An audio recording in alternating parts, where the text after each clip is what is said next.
is Knighton, and we welcome you to the Hour of Power podcast.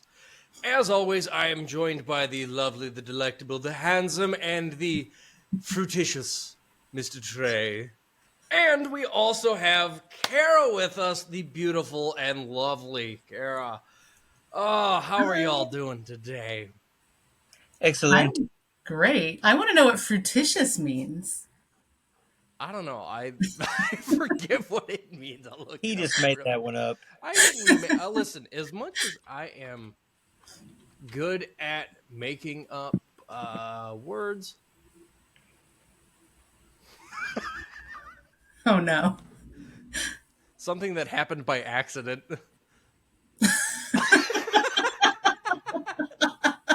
I'm lost. Of course you Hold are. on.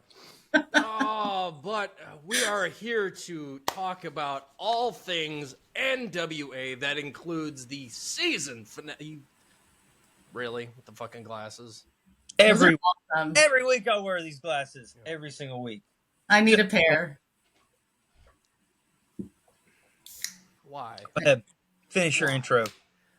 But we're going to cover the season finale of Power before Hard Times. And if the hard times are coming, baby, I do say. This week was a little interesting, I will say. There definitely was some, like, one or two rough points, but I mean, for the most part, it was a good episode.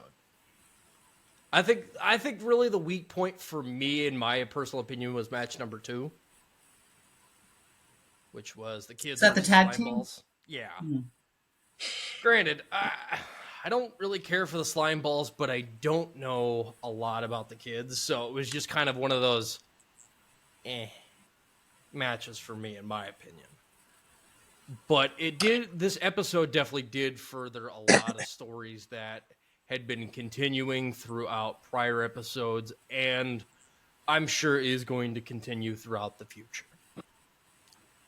But the intro focused heavily on the main event of Knox, Murdoch, and Smalls versus the Spectaculars, showing, just kind of giving everyone a refresher as to why this is important. But with this being the season finale, next week we start Hard Times, which, my opinion, it'll be weird seeing Hard Times broken into multiple parts, but what can you do? Yeah. I've already seen Hard Times. I was in Dothan. Yeah, I know. Must be nice. I know that's Yeah. the one thing that No spoilers. No spoilers. That's the one thing I've really enjoyed about watching NWA is there are no spoilers. Despite it being pre-taped like a month or 2 months in advance, you don't see any. Even fans, they don't post anything about it, or if they went, they don't talk about it. That's so impressive. Yeah, which is quite hard, especially in today's age of social media with wrestling, is it's all spoiler, spoiler, spoiler, spoiler. Mm-hmm. We're not seeing that here, and it keeps the element of shock and surprise when it comes to the NWA. Yeah, you can probably get these spoilers somewhere online, but you're going to have to fight for them. Unlike a WWE or AEW show, they're everywhere. If it's not happening live, you can get the results pretty much live as they happen. Whereas NWA, I feel like their fans it's almost like they actively try to keep it spoiler free because they want more people to watch the product and they don't want to spoil the results of the product. Yeah, which I love that. It is really nice, and it is refreshing because you're like, okay, I'm going into this. Yeah, it was Hard Times was recorded, what, February? Yeah. No, I haven't heard hide or hair of anything. So it's like we're in April now. Well, knew somebody that went to the show, and they didn't really spoil anything for me, but I did know some of the matchups that were happening maybe beforehand. Like I knew EC3 and Thrillbilly were about to have some kind of program, and was going to result into some kind of match. So I did know that was coming, but I don't know the result of that match. And as far as any of the results, I didn't know any of the results of the matches. I just knew of what matches were taking place. Don't mind me just throwing my phone. Um, but let's get right into this week's episode with match number 1, Tom Latimer versus Carson Drake for the National Heavyweight Title Tournament. This spot was the last spot that needed to be filled. Excuse me. Tom gave Carson my favorite bit of sign language. And this match was relatively good. I enjoyed the cat and mouse, really, between Tom and Carson. Yeah, the commentators really explaining that Carson is kind of big in their territory system. It was Exodus Pro. Excuse me, Exodus Pro. That's kind of where they found him. That's EC3 school in Cleveland, Ohio. So he's done very well there and has made it to the main roster, the NWA roster. And I've been singing his praises for weeks. He's got a good character. He plays to the crowd really well. Just a really good heel. Just a kind of an old school heel too. Even his look and character and everything. That is definitely one thing that I have noticed, like seeing some of his clips online, watching him play that, oh no, please don't hurt me. Oh, I'm in pain. Yeah. Like, God, it's a nice callback to see some of that stuff. And it's quite refreshing, honestly. But Carson also getting his ass handed to him was quite fun to watch. Yeah, they're still booking him quite strong. Kara, what did you think about it? I mean, I thought it was really entertaining. I'm not as familiar with the callback stuff you're talking about. Just disclaimer, I'm a newer wrestling fan, as you both know. But I thought it was really entertaining. I think Tom is really fun to watch. And I remember some really impressive, like some kicks from Tom, and Carson just went flying a couple of times. When he kicked the legs out from under him. It was an old, reminded me of the old Bret Hart Mr. Perfect spot where Bret Hart would kick Mr. Perfect's legs out from under him, and he would do like a freaking backflip almost. Okay, I'm going to make a note of that. It's a little bit exaggerated, but it's an awesome sell. Yeah, that was fun. Yeah. I also thought it was funny that Carson Drake is a lacrosse player. One of the I didn't know that, and I feel like it matches perfectly for some reason. Yeah, it does, doesn't it? You almost imagine that's what a lacrosse player would look like. Exactly. Yeah. Carson does give off the vibes of, I went skiing at Breckenridge.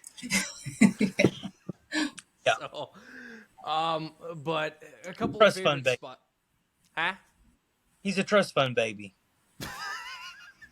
Basically, that's his gimmick. I mean, you're not wrong. You're not titles, spoiled, rich white boy. I mean, a couple of my favorite spots was definitely when Carson was getting his calves kicked out and he's just flipping all over the place. What was it? The second time when they played cat and mouse where Carson was running around the ring, Tom was playing chase. Carson gets in the ring, goes to drop that elbow, and just miserably fails. He's like, yeah. And then Carson lifts for the knee, attempts to knee Tom for the third time, but fails, gets just sent around the ring, and Tom getting the choke in. I did not fully catch what is the name of Tom's finisher? All I heard was something side of suffering. Oh yeah, I don't know. It's like the pop-up power bomb though. Yeah, dude is jacked. My God, if Vince McMahon was still around,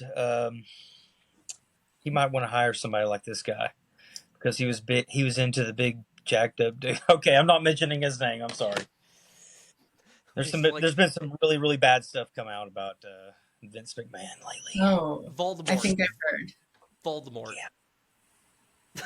He who shall not be. Yes, that's what I should refer to him as. But anyways, I'm saying the guy has excellent physique. I've always enjoyed his mic work, and he brings a legitimacy to this fatal four way coming up at Hard Times, simply because he just competed for the world heavyweight title, came an eyelash away from beating EC3, and he's always been kind of a top player in NWA. So it just makes sense. You got to book him really strong here. I think they booked him to almost squash his opponent, but either way, I'm glad he's in the Final Four, and like I said, it brings a legitimacy to that fatal four way and brings more interest. Yes. But with Tom picking up the victory, the fatal four-way at Hard Times will be Burchill, Bulletproof Troop, Tom Latimer, and Zion. Yeah, that match is definitely going to be a barn burner. Right, those four people they have booked really, really extremely well. Every single one of them have been pushed over the course of the last few months. That's what makes this matchup so interesting. Props to the booking of the man behind Kara. Kara, could you just move away? Oh, thank you, Mr. Billy Corgan, for booking this right. You did a very good job. Thank you. I love you. Okay. He's kind of a Very genius. good job. He's a genius. He booked the right people, put the right people here in the Fatal Four Way, and it's sparked my interest. Something that's been on my mind the last week is that, damn, I am so disappointed that this is not a pay-per-view. Because, and that's me excited as a fan to spend my money on your product. So I don't know what happened. Maybe, Kara, you care to elaborate or something? Because, and it's great that he's given it to us for free, basically, on the CW app over the course of X amount of weeks. But really, really wanted to see an NWA pay-per-view. We haven't seen one since Saw one. And it's one of those things that you just get excited for all day leading up to it, till, say, like a Saturday night. You're just thinking about, man, I can't wait for this pay-per-view tonight. And I don't know. I hate that I have to see some of this stuff happen over the course of X amount of weeks. Do you know anything about why this got turned into just a taping instead of a pay-per-view? No, I don't. I mean, I know it has something to do with the CW format, Okay. but I have seen a lot of fans echo your sentiments in different chats and commenting on different posts. So I hope that this won't be permanent, because I agree. I mean, I love the format the way it is, but there is something special about a pay-per-view. Mm-hmm. I agree, but I don't I have figured any. that was probably the only one, because here I am saying, no, Billy, don't give it to us for free. I want to pay for it in one night. No, I sound like an idiot, but I get excited about the pay-per-views, and Yeah, there's like a live feel about it that just kind of it yeah. makes it kind of special and really, really exciting, versus, say, taped over the course of X amount of weeks, which it makes me look forward to those, hard time tapings. But at the same time, it's like, oh man, I really miss the pay-per-view stuff. And even NWA 76, I'm sure, right, is going to be on pay-per-view. I will definitely be buying that one. I don't know if it is. I mean, they released it yesterday, and didn't it still say like a signature power event? Yeah, like a signature CW event here. Yeah. So I wasn't sure, and I can find out, obviously, but I wasn't sure if that meant it would be a pay-per-view or That's a it. good question. We definitely need to find that out over the course of the next couple of weeks. All right, let me see what I can find out. Yes. Yeah. Okay. I'm on it. Sorry, Knighton. You can move on. I'll have the answer next week. No, you guys are fine. I'm just actually looking it up currently right meow. All I'm seeing is a whole lot of nothing. So, yeah. Yeah, I just thought that the wording was sorry, there's dogs all over me at all times. I thought that the wording seemed like it has for the past few events. But I mean, a big event like 76, you would think it would be presented all in one night. Where is it? Plus, Yeah, I will say it's this. kind of their probably biggest event of the year, I would say. Yeah, for sure. And you're right, it doesn't say. So maybe it will He's already said that Solvin was going to be an annual event, so hopefully that's still on as a pay-per-view too. But man, I'd love to see NWA at least have 3 to 4 pay-per-views a year would be cool. Yeah. And I think there can be a balance between charging something that's accessible to everyone, but versus having everything be free. Because I agree, there is something special about a pay-per-view. And a good payday for the talent too. Yeah. And plus Trey owes me for Sawin, so. That too. Yep. I'll have to hear that story sometime. You're like, yeah, how much do I owe you? Just give me back for the next pay-per-view. All right, yeah, they'll probably have one in a couple of months. Like 7 months later, we're still waiting on that. Fucking worked out. Yeah. All right, well, let's move on. Match number 2. The Kids versus the Slime Balls, a.k.a. I wanted to take a nap. Lev the Messiah is wearing way too much guy liner. I was like, dude, you look like you haven't slept in days. Wipe some of it back. Trey, what did you It was a fine matchup for me. This was a way to show off their tag teams. They got the Crockett Cup coming up, I believe next month. So this was a way to show off the Kids as far as like a new tag team here in NWA and a tag team that could possibly go far in this tournament, while also showing off the Slime Balls, which are goofballs. And I like them. I think they're a nice little side tag team. Now, I don't want them as my tag champions tonight, and I don't want them as my U.S. tag champions. I just think that it's good to have a great deep division when you have U.S. tag titles and world tag titles. So you have to have a lot of tag teams when you have 2 separate tag team titles. Yeah, so, I guess you have to have someone as the human punching bag. The Kids were the newest team in there. They wanted to show them off, and I'm sure they're going to be in the Crockett Cup. And this was a way to push them, just give them the win against the Slime Balls. Not a really a lot to say about this match. It was kind of just a way to show off the Kids and still remind you that they have this goofball team called the Slime Balls. Kara, what did you perceive of this match? Yeah. This was the first Slime Balls match that I've paid attention to, which I paid attention to. Nothing against them. I just, Do we have the Slime Balls on our new show coming up? No. Where we have guests on, please. I will be MIA on that one. Come on. I want them to. I'm going to put together a collage of videos of you just trashing them, and then I'm going to send that to them. That'll give them motivation to come on. I've just thought that they're annoying during their promos, so I haven't really watched. But I'm not the only motherfucker. So no, fuck you. But this was They've cool. got a very cheesy '90s style, like over the top, like we're the Slime Balls, just like their voices, and it's pretty goofy. It's supposed to be campy, I think, and it's supposed to appeal to a certain wrestling audience. I feel like that makes sense. Yeah. Well, I do remember seeing, I don't know his name, but the one in the Kids not wearing the guy liner. Oh, I do not. Jackson. Yes, I cannot remember who his match was with because it was someone else I didn't know, but he had a really impressive match at Hard Times. That's the only spoiler. I don't even remember the outcome. I just remember being thinking he was really impressive to watch. And then when I saw the episode from this week, I was like, oh my gosh, it's that guy from Hard Times. So full circle moment. Jackson definitely did get a lot of good offense in, and he had a really nice showing. Lev definitely had a decent showing, but I cannot get over the fucking Slime Balls. I just cannot. Don't get me wrong, they do really good work, but they're just not my cup of tea.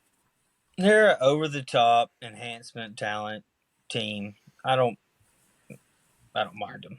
As long as they're not in any kind of special position, I don't really mind teams like that. It's like I see comedy acts sometimes in pro wrestling, and I'm like, I don't, everybody craps on these people, but I like these people. I just don't want to see them in a prominent spot, in a main event spot, because I'm not going to spend my money to watch Orange Cassidy in a main event of the pay-per-view. Oh, did I just say that? Whoops. Kara has no idea what I'm talking about, but you do. I don't know who that He's a is. comedy act in AEW, just real quick, comedy act in AEW. Write this down. Sticks his hands, wrestles with his hands in his pockets. And yeah, that's all you need to know. He wrestles with his hands in his pockets, and he gives people really light kicks to the shins, like fake, like I'm talking like barely touches them. Okay. And yeah, it's supposed to be campy, over the top. And I don't mind Orange Cassidy. He's a great athlete, a good wrestler, and everything. But I don't see him in the main event. All right, I'm looking him up. Yeah. Cool. I mean, I liked the energy of this match. It was fast and it was a fast-paced matchup. It was fun. Like I said, This was a way to promote the Crockett Cup, in my opinion, and was just to push to a new tag team.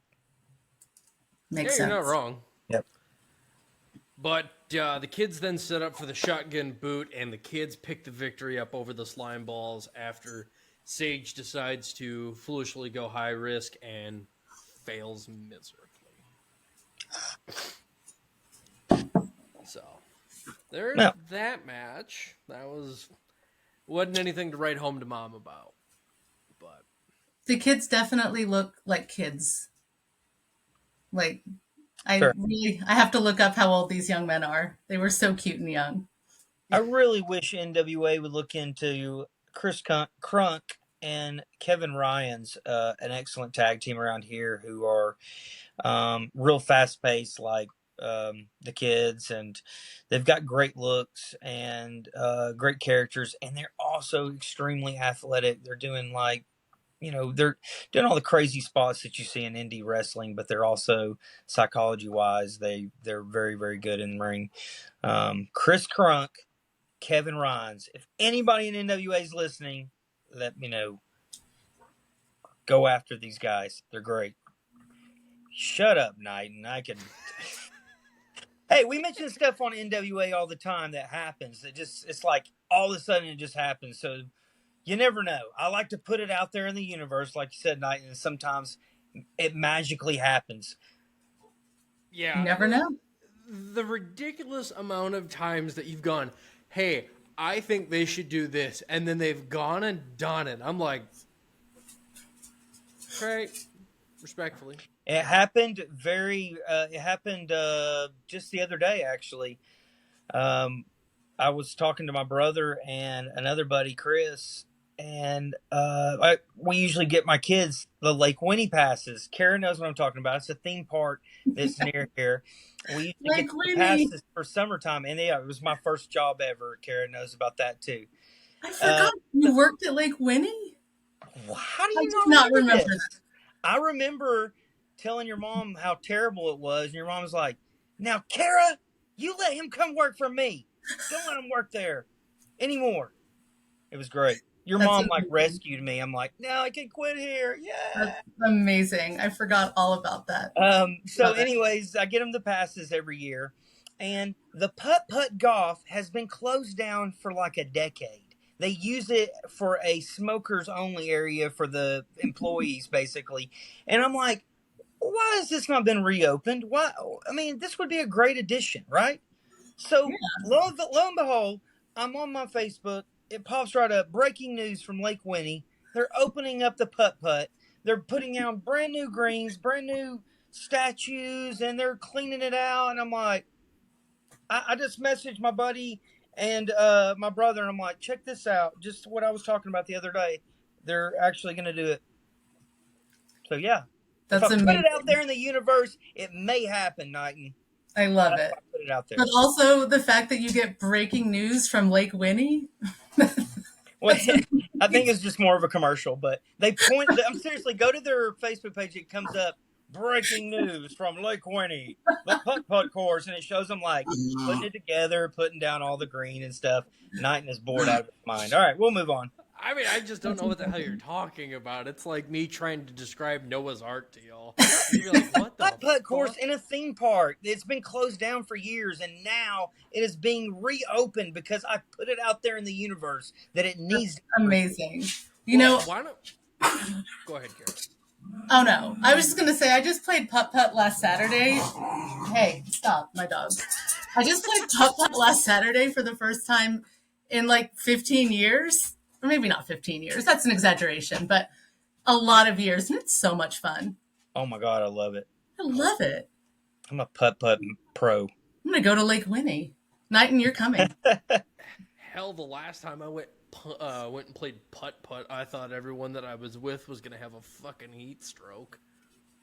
Oh yeah. It was Well, you don't want to play it too hot. Yeah, Yeah. yeah. Well, July, we like went at, August, like- July, it's too much. We went at like 10 in the morning, and by like 11, we're like, we're dying. Whoa.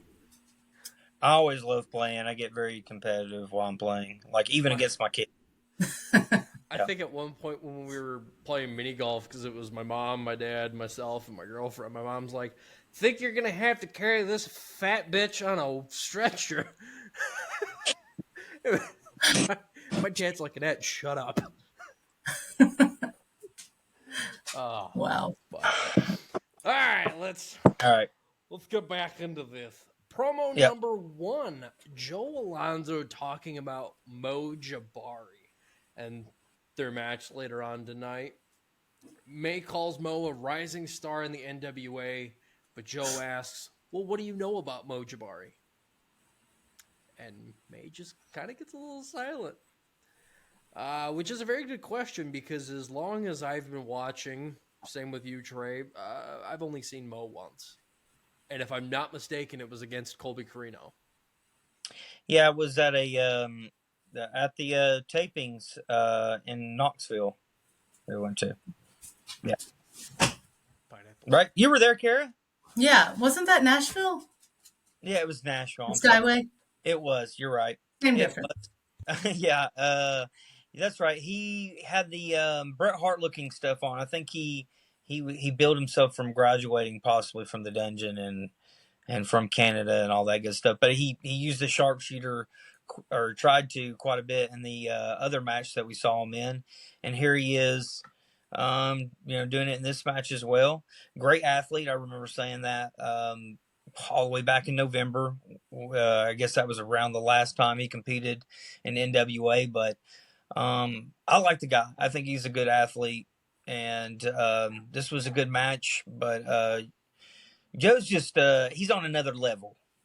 He's great on the mic, and he's a great heel, and this is a guy that you want to push. And I think that that's where they're kind of going with him. I don't know if they're going in another direction where he faces Colby Carino again for that title, but I'm fine with that because I'm a fan of his, and I think that I think he did good work here. I like this. This was a fine little matchup. Nothing to write home to mom about, as Knighton would say. Well, here's the other thing, Trey, and clearly you didn't pay attention. They had shown next week's matches.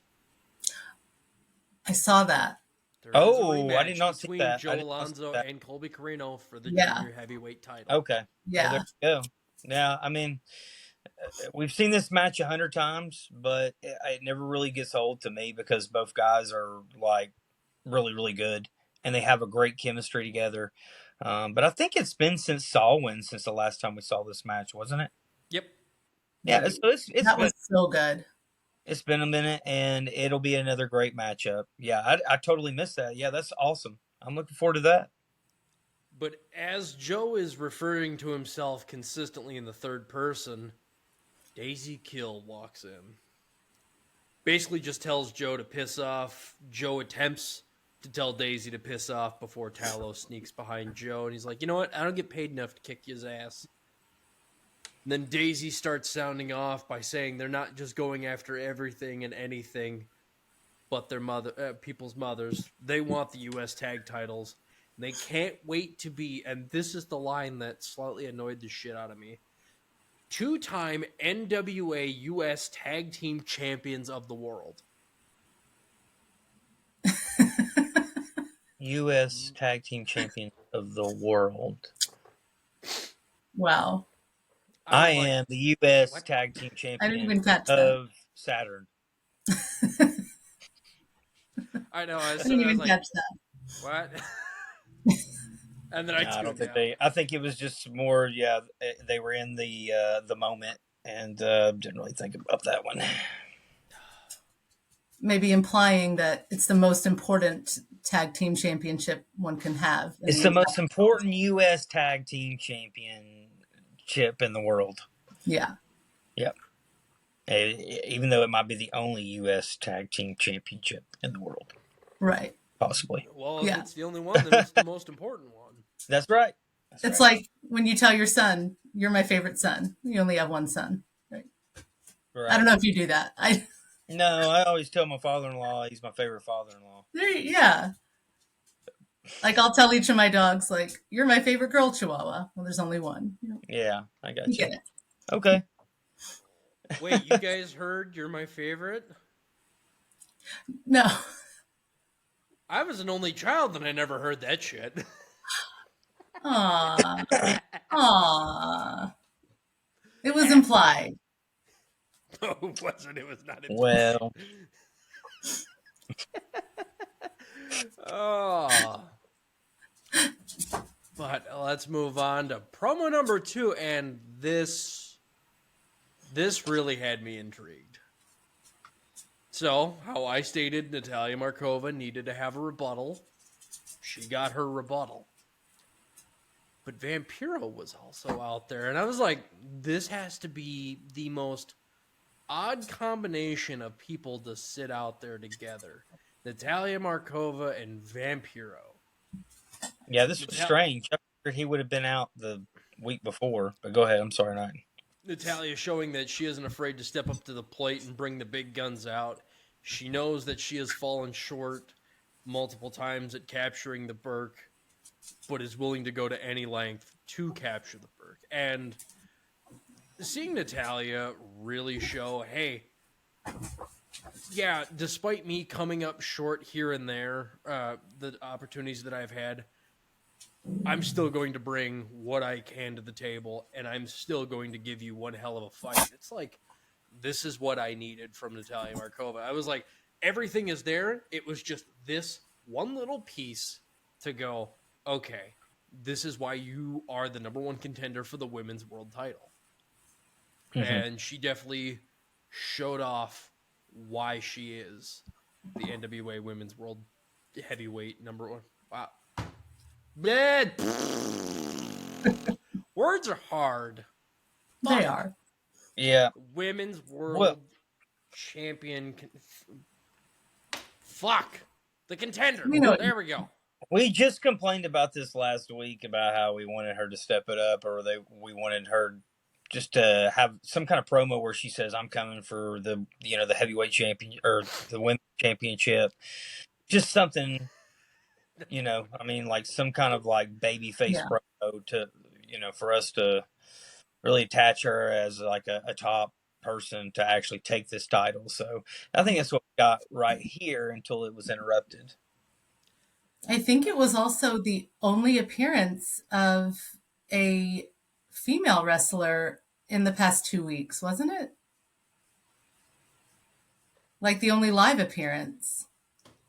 Well, I guess CJ was out, being CJ last week, but I don't know. 2 weeks in a row without a women's match. That makes me sad. Yeah. I was happy to see her.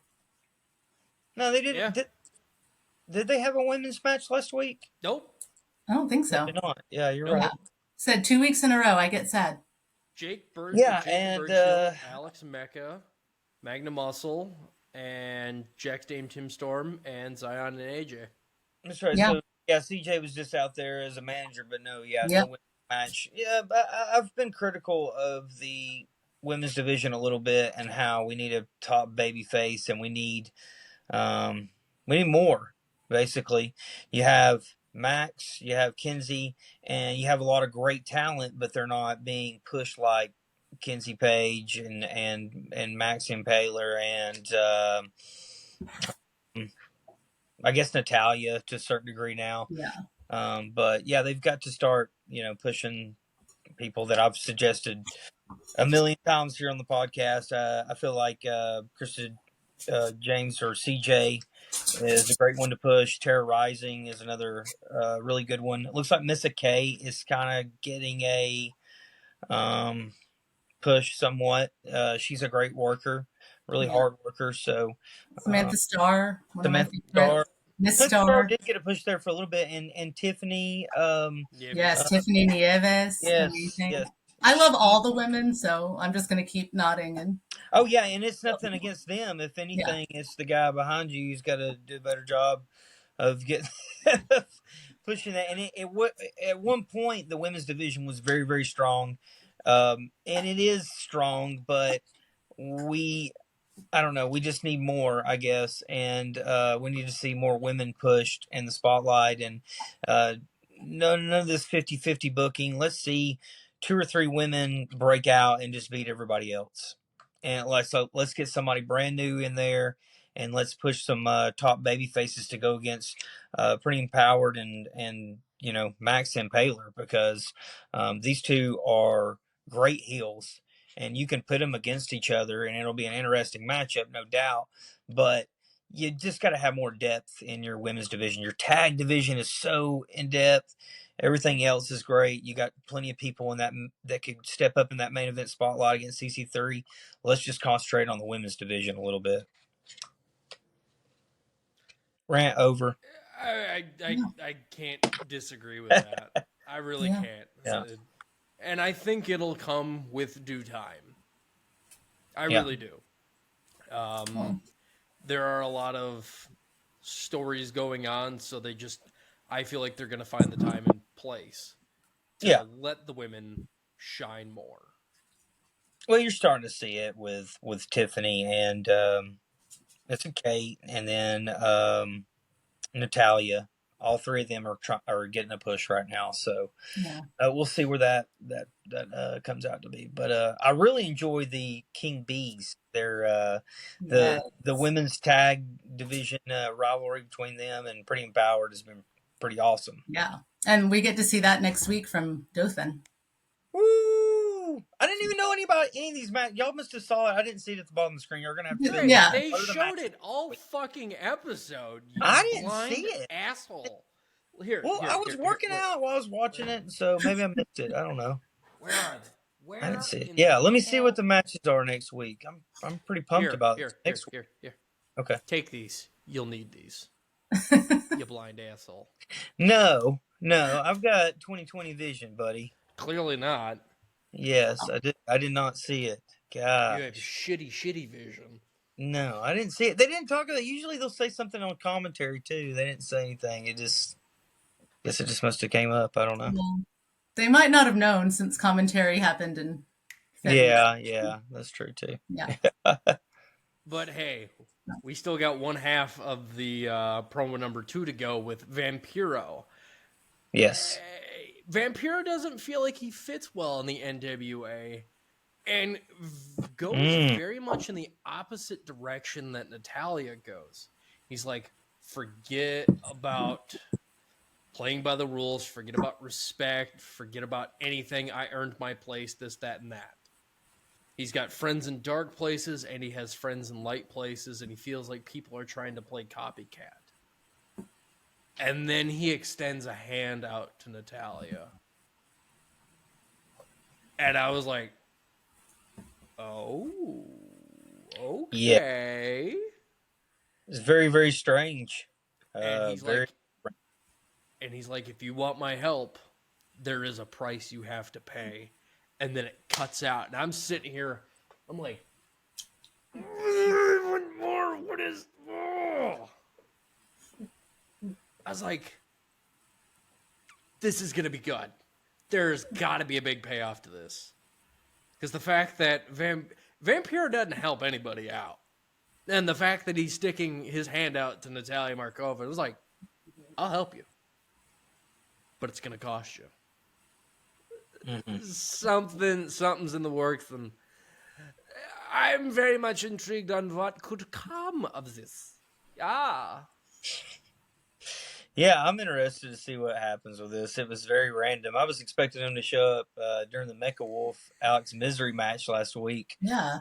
but yeah, something I don't know. Very very interesting to see what happens here, and was not expecting that. Those are they just don't really align or match up well. So we'll see what happens there. Yeah, it's interesting at least. Yeah, I much envision Natalia Markova and Vampiro to be like oil and water. Hmm. Really don't fit well, but I Yeah. kind of want to mix the oil and water together and see what happens. Yeah, let's just see what happens. Yeah. It's got me interested in Natalia's story with her getting the title shot. So maybe Vampiro supplies her with help in that. Yeah, we'll see what comes of that. Hopefully, we get our answers sooner rather than later. Yes. But match number 3, Joe Alonzo versus Mo Jabari, and I'm gonna tell you, this match, freaking high action and high energy. Yeah, it was a You, very good matchup, Yeah. very athletic. Both of them really good workers. Kara, what did you think of the match? Um, I also thoroughly enjoyed it. I really like Joe Alonso's style. Like I feel like he makes hard what I assume to be hard wrestling moves look kind of more effortless than some people. Like he almost looks bored, and I mean that as a compliment. Like he's almost like bored while he's doing these amazing things. Yeah, I don't know. I think he's really fun to watch, and I did not remember Mojabari. I remember the name, but I didn't remember him being on last time. So, yeah, I thought he was super exciting to watch as well. Trey? I just gave my thoughts. I thought it was a good, entertaining matchup. They're both really good workers. This was more of a way to show off, I feel like, Joe and his athletic ability and just kind of his character and kind of push him a little bit more but also giving him a good competitive matchup. So wasn't a ton to this match. I thought it was just a good little just a good match. Um, Kind of a cold match, but it was a good match. So really, it's just a way to push Joe. Basically, is the way I looked at it. And this is the same. It's kind of the theme, except for the main event was just pushing different talents ahead of Hard Times. Yeah, this match was a lot of high pace action, back and forth, constant counters, constant trying to Hmm. gain control, but no one really had it for a good portion of this match up until honestly what I think really changed the pace for Mo was when he launched himself into the ropes and basically just bounced off like a rag doll. Hmm. Because after that, Mo had a hell of a time trying to gain control, and Joe was just on top consistently. He was holding control, and just Mo was not able to get his footing. Hmm. But the ending of the match seemed a little wonky because I think the ref was supposed to catch Mo's foot and just completely whiffed on it. And then the ending, the finish, just I was like, okay. But Joe picks up the victory, and which just furthers Colby Carino and Joe Alonzo at Hard Times. Yeah, got to book him strong for that title match. So now here's the question, Hmm. Trey. Do you Hmm. think that Joe Alonzo could possibly pick up the victory at Hard Times? I do. I think that Colby Carino has kind of ran through the division. There's really not a lot of other people for him to face other than people NWA just brings in for usually one time only shows. So I think that maybe they could have him chase for the title like they did when Kerry Morton had the title. So I think Joe Alonzo is a great person to hold the title. He's very talented, and he's a great antagonist to Colby Corino. They have great matches together. Why not, just throw the title on this guy and let him run with it for a little bit and let Colby chase after it instead of just, beating everybody in the division over and over and over again. This is a guy who, you could chase after, and it would be very entertaining because their matches don't really get old, and they seem to always bring something new out for every match. It's not the same match over and over again. So, yeah, I could definitely see him winning it. As could I, but at the same time, I think Joe's really good at chasing the title. Mm-hmm. But I haven't seen. Well, usually you have the babyface chase the heel for the title. That's to get that big moment to finally win it. But Joe's been chasing it for a while, so we'll see what happens. And then, Carol, we're gonna let you plead the fifth. I don't remember. I'm sitting here like, what happened? Hard Times was really entertaining. It is not from lack of being entertained. It was long, and I had a seat, but I didn't want to sit in it, so I was standing on the concrete in boots I should not have been wearing. So I think maybe I don't know. That's neither here nor there, but it was long and very entertaining. The crowd was amazing, and I don't know why I cannot remember the outcome of the matchup. So I'm so excited to see. I remember a lot of outcomes. I don't remember that one. You're like, I forgot. Yeah, I don't know. But I'll tell you, Dothan, that was a great crowd. Yeah, well, I know. Like I said, I knew a couple people that went to it. Oh, I'm sorry, Nine. Go ahead. I was about to say it would explain as to why they're going back in December for Looks That Kill. Yeah. Yeah. Yeah.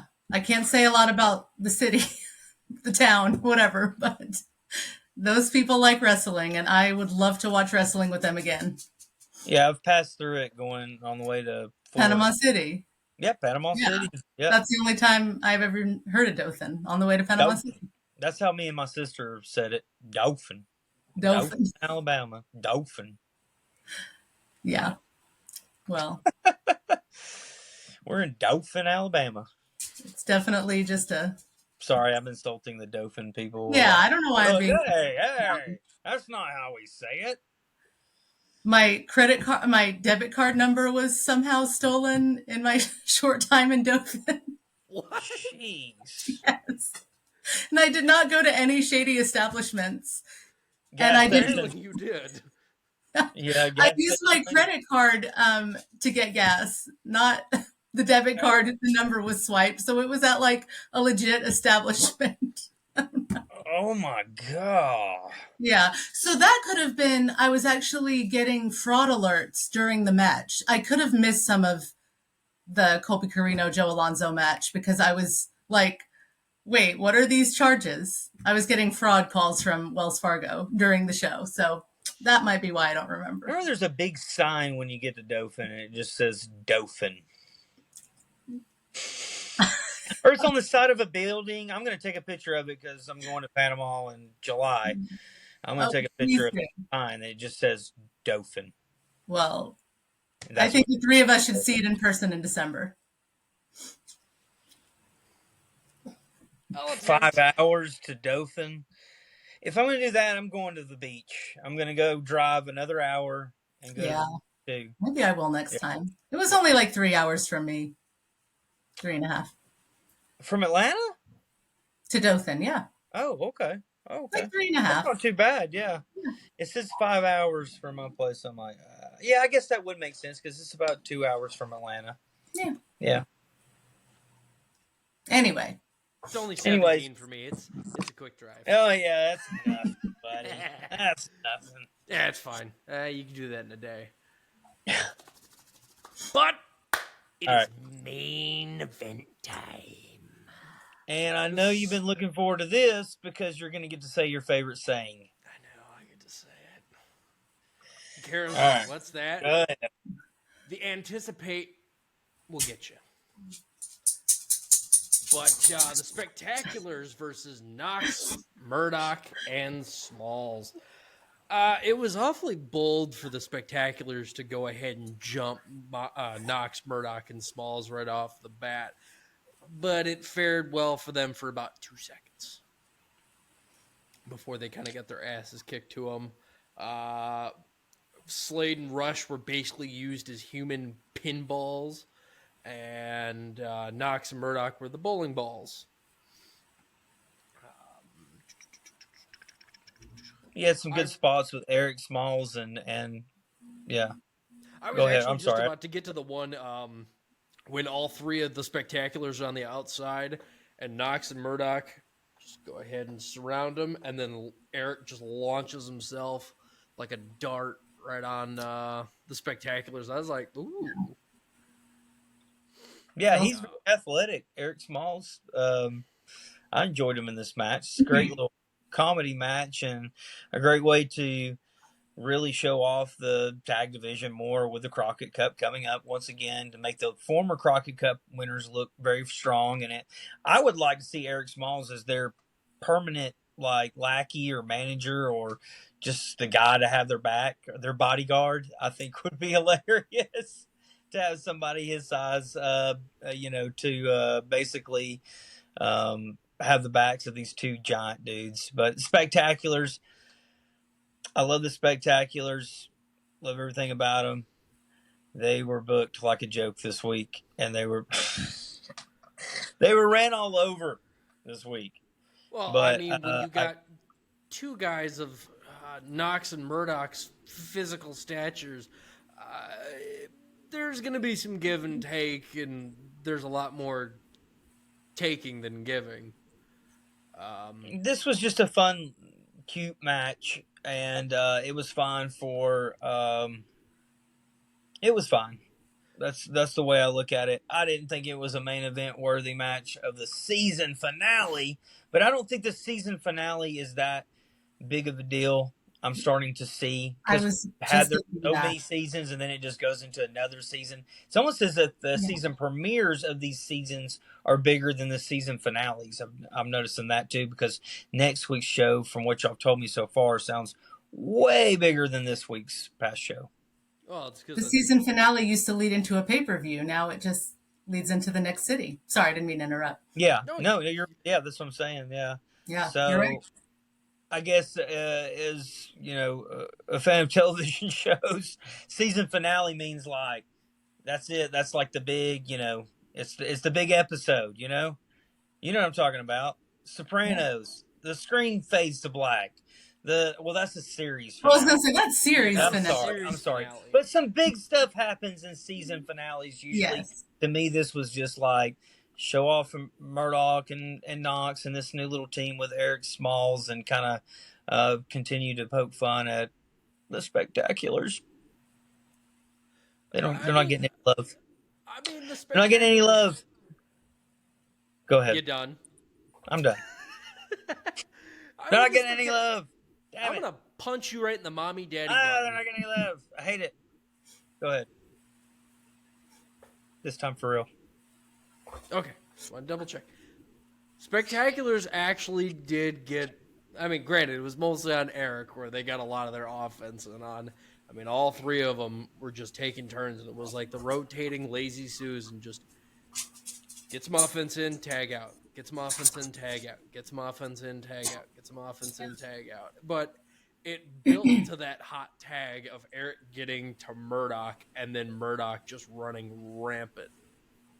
Mm-hmm. And then Knox ends up sneaking in, hits Rush with a pop-up, and then Slade and Rush get targeted for a double high-low. Trevor then tags in Eric. Eric hits a springboard, a little moonsault on Rush, and picks up the victory. And then poor Rolando. Runs in, tries to get in Murdoch's face, but gets sandwiched. Knox then grabs his arms, holds him back, and then Eric strikes again. Punches Rolando right in the mommy daddy button, and down he goes. Oh, I love Rolando. poor guy. That was hard to watch. Nightingale saying the mommy daddy button. Yeah, mommy daddy button. My brain took a second to my brain took a second to register that. Oh, it needs to be a t-shirt. Mommy daddy. Yeah. I heard that one time, and it just stuck with me. And I think I was probably like 10 years old, so I've been saying it for 15, 16 years. Wow. You're always going to get the Dusty impression from Knighton, and from, here to there, you're going to get the mommy daddy button Mommy reference. daddy button. Yes. I mean, if you're a King of the Hill fan, like I am, a massive King of the Hill fan, to me it's just a that's my purse moment.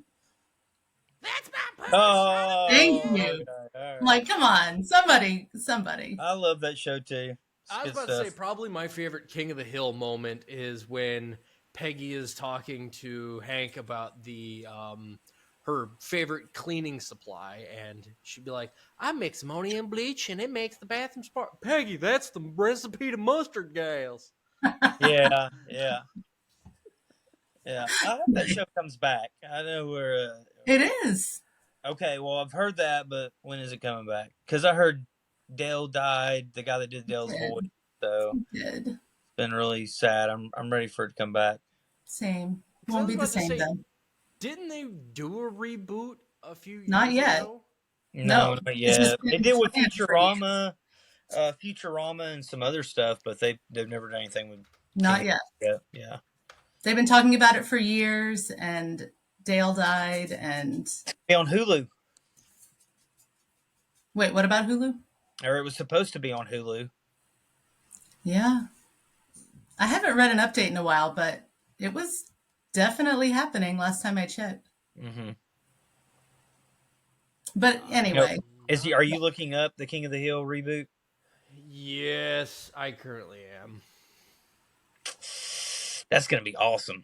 I can't wait. I can't wait for the Beetlejuice movie too. While we're on the subject of new shit coming out that's old, Beetlejuice. It's going to be great. That will I can't wait. I just love what's his name. Michael Keaton? No, yes, but who's Mike in Judge? Beetlejuice? Yes, I love Mike Judge, but no, in the new Beetlejuice, from the HBO show, he played Kevin. Justin Theroux, isn't he in the new Beetlejuice? He is? I thought he was. Maybe I'm wrong. Now I gotta look it up. Right now. And The Leftovers? The Leftovers, yeah. Isn't he in the new Beetlejuice?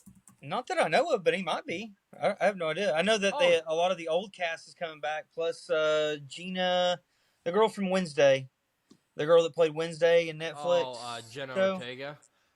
She's Lydia's daughter. Yeah. Justin Theroux. Yeah. Yes, he is in the new Beetlejuice. Okay, I was like, am I going crazy? Yeah, I love Justin Theroux. Huh? I wonder who he is. Like, is he Lydia's husband or what? I thought he played Beetlejuice himself. Am I wrong? No, Michael Keaton plays Beetlejuice. Yeah, Michael Keaton plays Beetlejuice. Winona Ryder's Lydia Dietz. Yeah. Jenna Ortega's Astrid Dietz.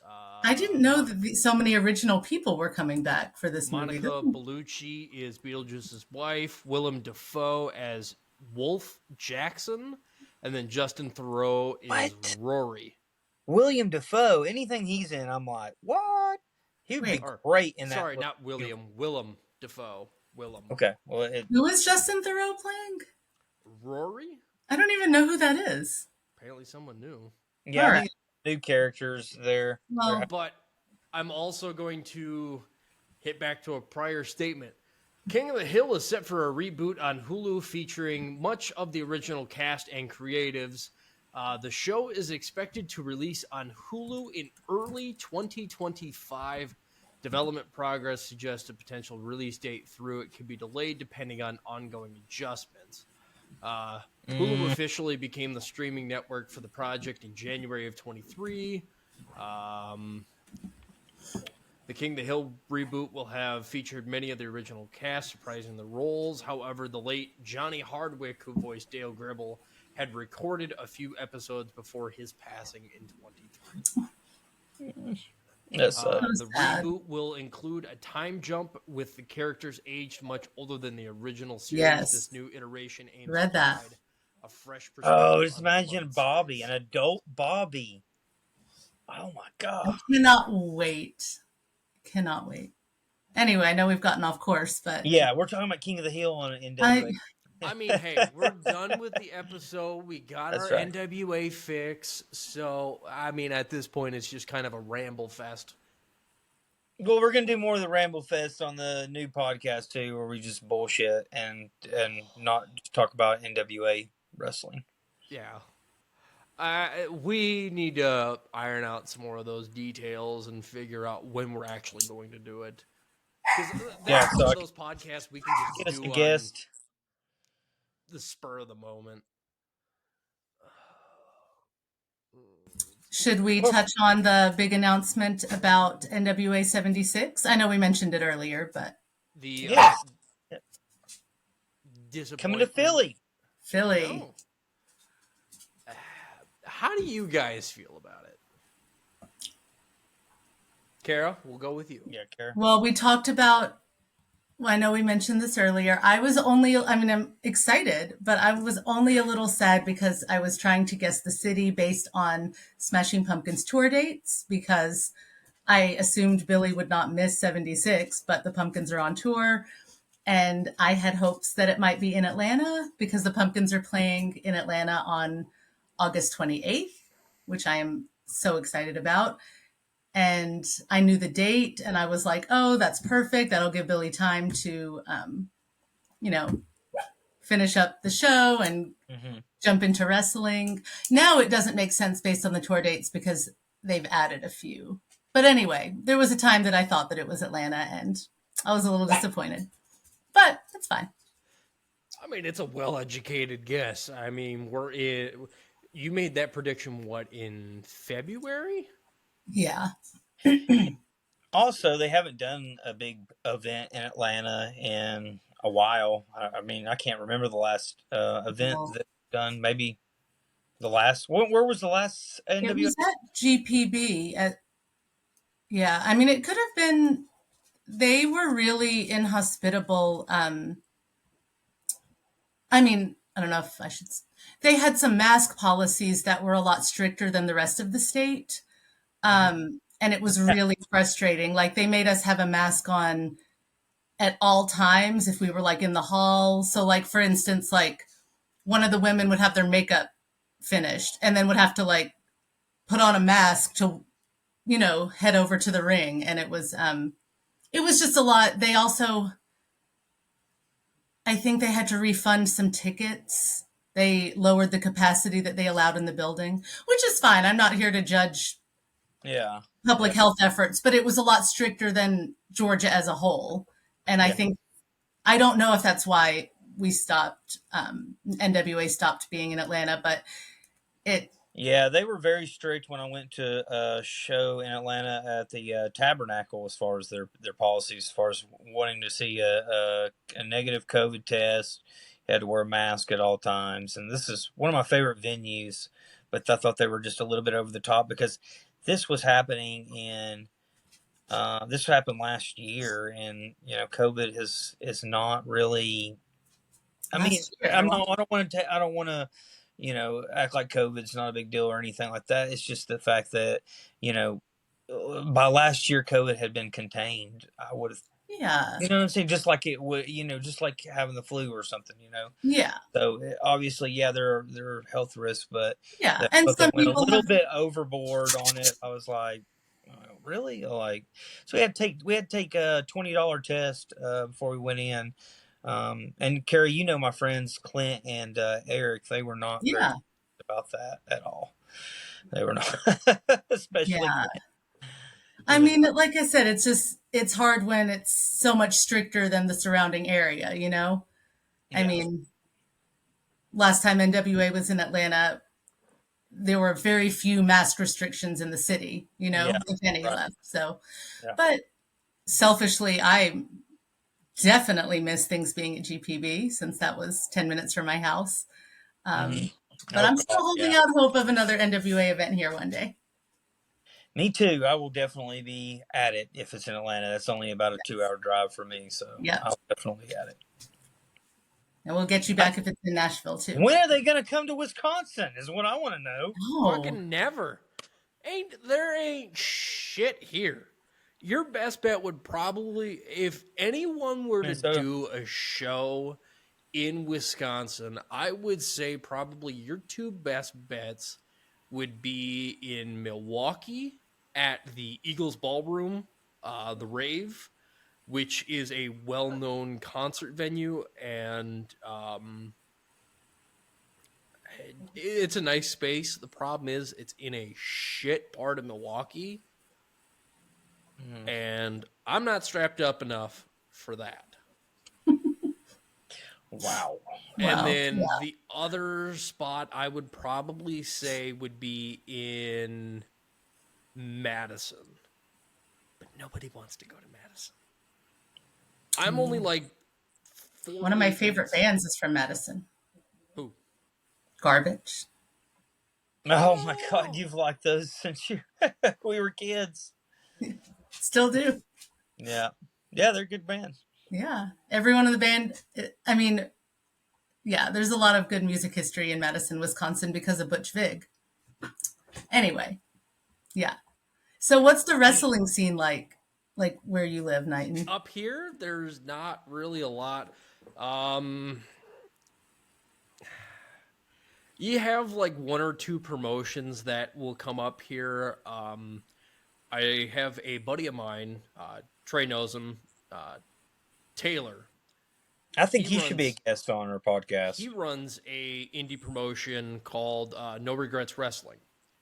I've heard of that. They've built quite a bit of a following. Like I know for years, like when we were younger, Taylor had always talked about, I want to have a promotion. And I was like, you do you, boo. And he was like, hey, this is what I'm doing. Because I think he started it around early 2022. And I Yeah, we kind of, Paige actually sponsored his first show. I believe it was his first show. yeah, it was his first show, which Yeah. was in Baraboo, which is where I live now.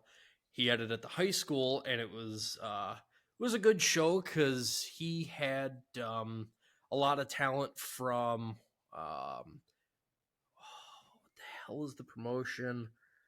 It's Hornswoggle's Wrestling School, and his Yeah. ACW, and then just over time, NRW is built up. Like, there was one show they had Eugene, and Yeah. he was a replacement to fill in for I think it was the Old World Order, and he helped defend the tag titles. And then there's going to be he's running a show up in. He's continuing his YouTube series, Organized Chaos. And then in September of this year, there will be a show in the Dells at Just a Game. And a lot of the proceeds for that, if I'm not mistaken, it might have changed since the last time I knew, but a lot of the proceeds are actually going to charity for a children's hospital for that show. Nope.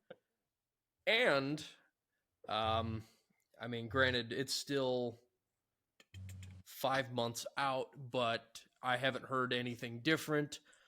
EC3 is supposed to be on that show. Yeah, we definitely need to have him on maybe a couple of times, man. I miss talking to the guy anyways. I was also kind of, friends with him. Of course, you've known him for years or whatever, but I always liked him. I always liked Taylor. Yeah, he was good shit. But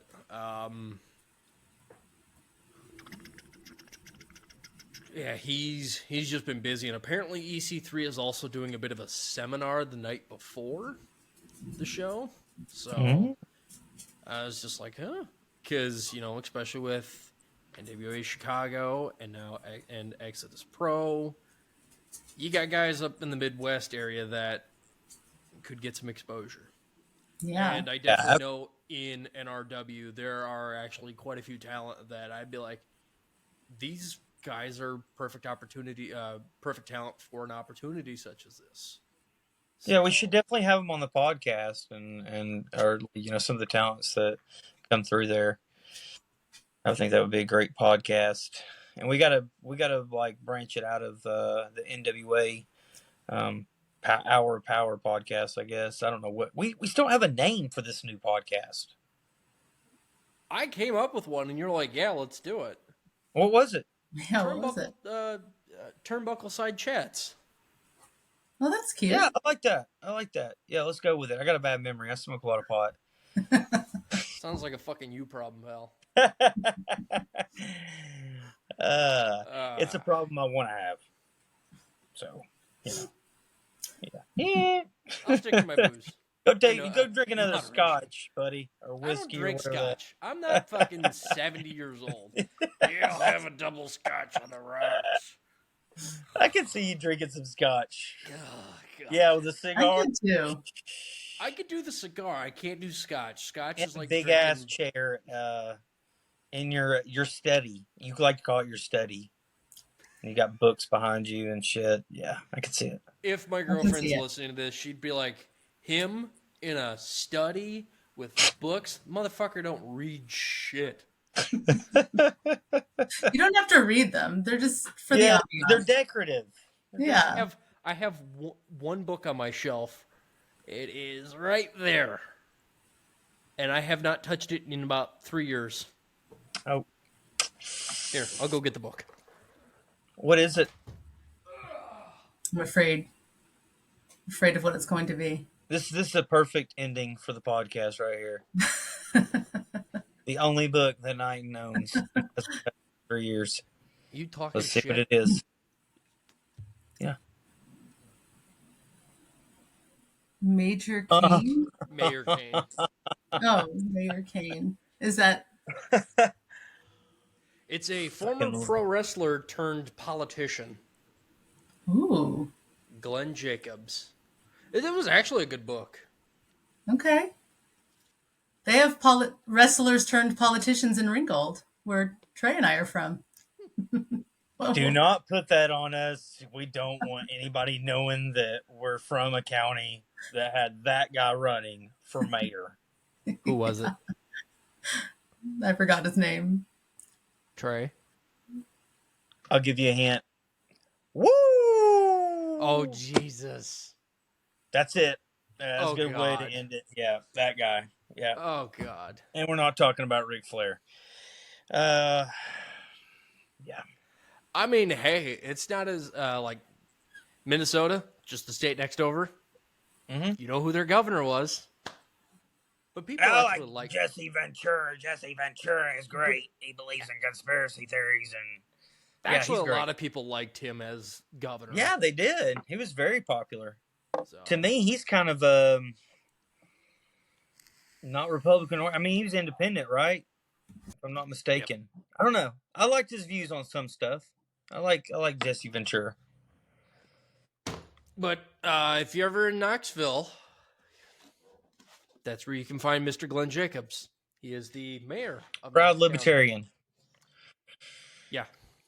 So, but anywho, I've got some stuff that I have to take care of. So, and I'm sure Kara wants to get away from us.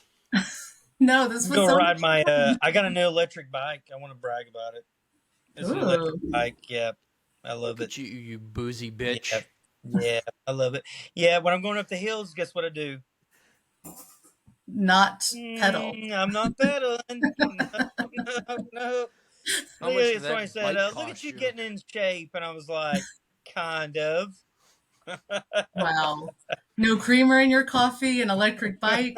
A whole new Trey Davis. Yeah. Fucking hippie. Yeah.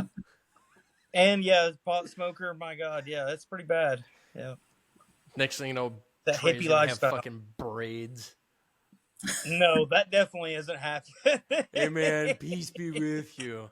Right, you know that I love definitely you, but isn't I'm gonna happening. shoot you. You've got more hair on your head than I do. That's not happening. You sure about that, pal? I don't know. Look at that. Yeah, both of us have fucking for shit hairlines. Yeah, I know. It's terrible. At least we don't have the flesh yarmulke yet. We don't have that going on yet. So Wow. y'all know what I'm talking about. The flesh yarmulke. Wow. You've never heard of it? But you've never I have called that? never heard that. It's That's literally where fantastic. Oh, I can imagine what it is. Yes. Seen it many times in life. I've just never heard it called that. Yeah. All right. Well, I think on flesh yarmulke, that's a great. Yeah, that's a great way to exit out of here. That's the name of this episode. And I'm really excited about the season premiere, which is bigger than the season finale next week. Hard Times. It's not a pay-per-view. It's coming to you for free. NWA on the CW app. I'm pumped. So excited. Yes. Woohoo! Well, ladies and gentlemen, have a wonderful day.